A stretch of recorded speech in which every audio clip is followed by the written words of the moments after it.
नमस्कार. आज संकष्टी आहे म्हणून आम्ही मोदक बनवतो, ते पण तळणीचे. गव्हाचं पीठ घेतलंय, पहिलेच भिजवून घेतलंय आणि गुळाचे बनवत नाही आहेत, खोबरा आणि साखरेचे मोदक बनवतो आज तळणीचे आम्ही. आणि तुम्हाला दाखवतो. पुरी लाटून घेतो आणि पुरी झाली लाटून, आपली चपाती लाटून झाली, त्याच्यावर वाटी मारतो म्हणजे कशी परफेक्ट येणार आणि व्यवस्थित येईल. हे बघा, पुऱ्या काढल्या आहेत. आता हे बाजूचं काढून घेतो आणि त्याच्यावरती असं घालणार, थोडं थोडंसं सारण आहे ते असं ठेवून केलं. प्रत्येकावर असं थोडं थोडं सारण ठेवून दिलं, मग ते बनवायला कसं आसान झालं. ह्याला असं उचलून घेणार आणि ह्याला असं मोडत मोडत जाणार.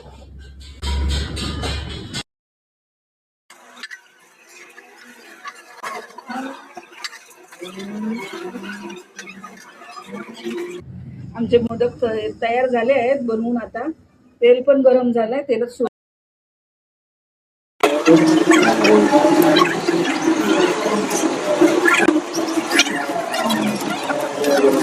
हे बघा, मोदक सोडले आहेत. कारण दरवेळी मी उकडीचे करते, पण ह्यावेळी मला टाइम नाही म्हणून आम्ही आता तळायचे मोदक काढले गव्हाच्या पिठाचे.